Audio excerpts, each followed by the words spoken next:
Selamat pagi, jemaat sekalian yang dikasihi Yesus Kristus. Kiranya kita tetap semangat dan dalam rasa syukur selalu. Sebelum kita disapa oleh firman Tuhan, mari kita lebih dahulu menundukkan hati dan pikiran kita. Marilah kita berdoa. Damai sejahtera Allah yang melampaui segala akal, itulah kiranya yang memelihara hati dan pikiranmu. Di dalam Yesus Kristus Tuhan kita. Amin. Firman Tuhan pada hari ini Rabu tanggal 22 Desember 2021. Terambil dari Yesaya 9 ayat 5. Firman Tuhan berkata, sebab seorang anak telah lahir untuk kita. Seorang putra telah diberikan untuk kita.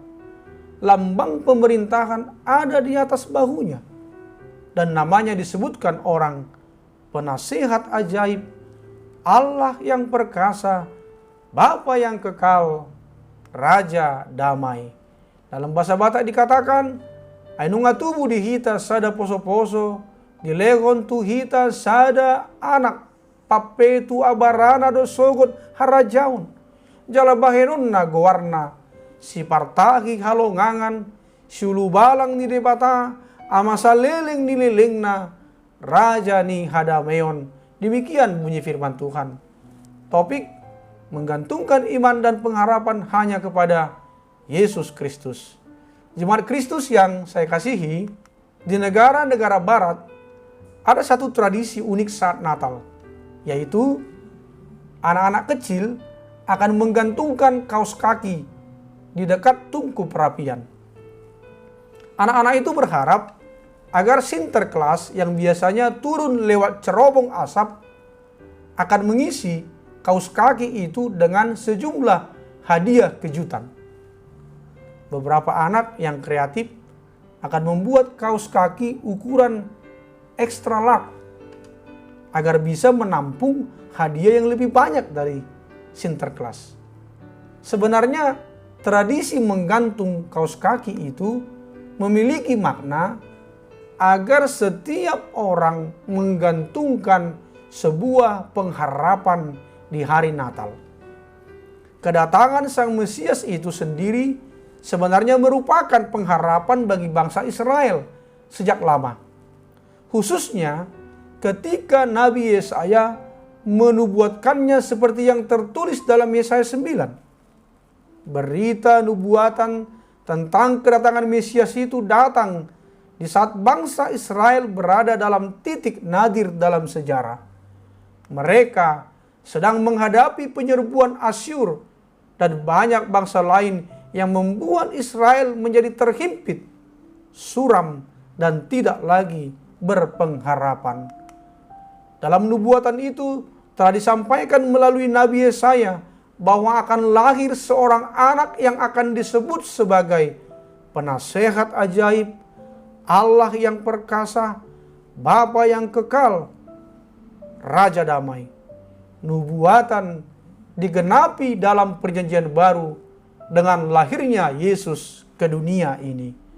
Tujuannya hanya satu, agar seluruh manusia yang percaya kepadanya dapat diselamatkan dari hukuman yang kekal. Yohanes 3 ayat 16. Seperti yang telah dinubuatkan, Yesus lahir ke dunia ini tidak sekedar menjamin keselamatan manusia pada saat penghakiman terakhir nanti, tetapi dia juga memberikan jaminan pemeliharaan selama kita masih hidup di dunia ini. Jemaat Tuhan yang terkasih, apa maknanya bagi kita? Natal adalah pengharapan. Yang berjalan dalam kegelapan akan melihat terang yang besar, dan di atas kekelaman akan ada terang yang bersinar. Yesaya 9 ayat 1. Jika hari ini Tuhan izinkan kita berada dalam lembah kekelaman, milikilah pengharapan bahwa Yesus datang untuk memberikan pengharapan baru kepada kita. Di saat kita menghadapi beratnya impian hidup, jangan pernah lupa untuk menggantungkan iman dan pengharapan kita kepada Tuhan.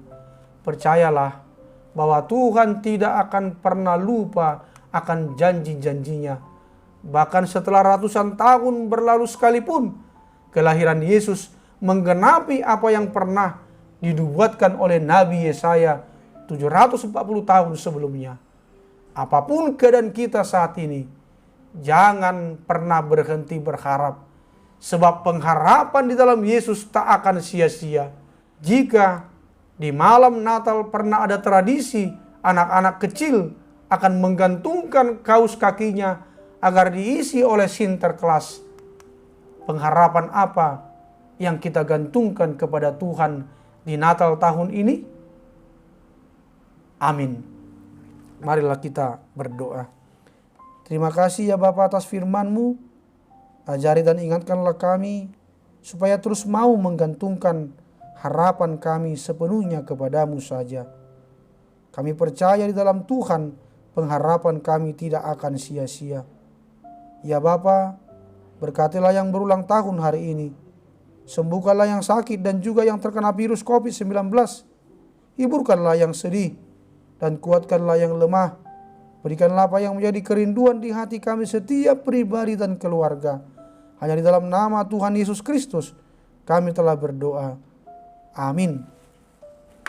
Selamat Advent, selamat pagi, selamat beraktivitas. Salam sehat, tetap semangat, dan bersyukur. Tuhan Yesus memberkati.